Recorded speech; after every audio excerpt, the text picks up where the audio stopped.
I want to do a technical analysis and opinion and observation on PLTR.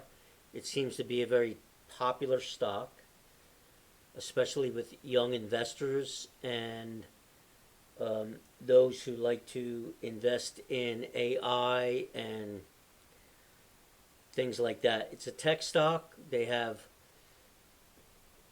contracts with the United States military and things like that. If you want to find the fundamentals, that's up to you. And there's plenty of videos on the fundamentals.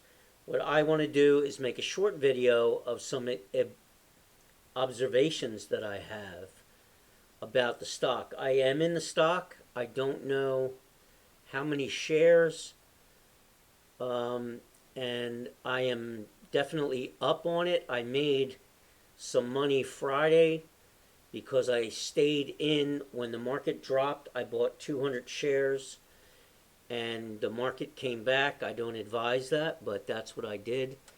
And I was able to sell it at, I don't know, quite a bit of profit for a poor guy. So here's my observations.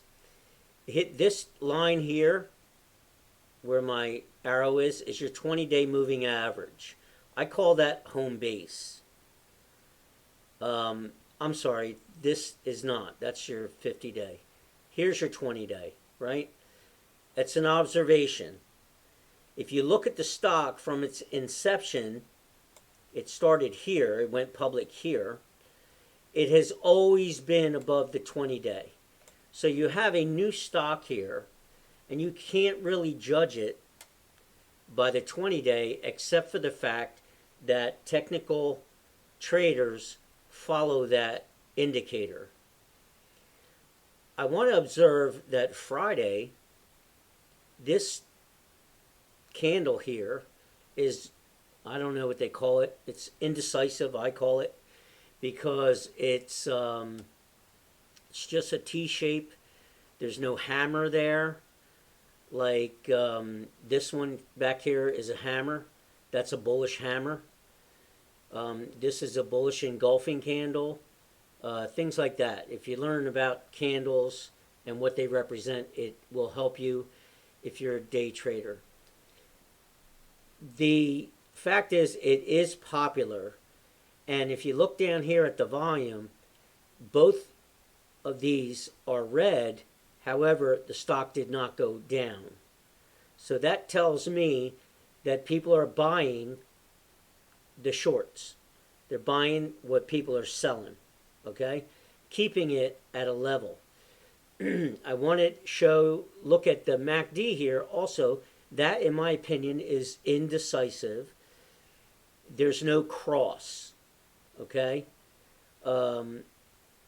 There's nothing here, like back, if you go back here, you see a cross. When they cross over, it's an indication of direction. Right now, there's no real indication of direction.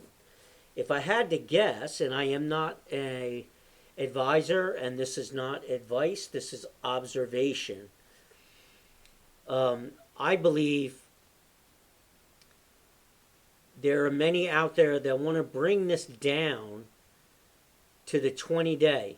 So they can go sideways and keep it from tanking, and the 20-day will move up and meet the candle.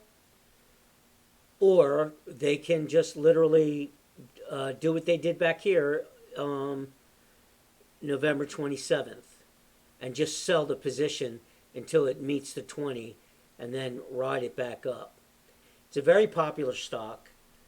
I am holding a small position, I think 50 shares, something like that, which is I'm managing risk on a fairly big win, and I think it's worth the risk.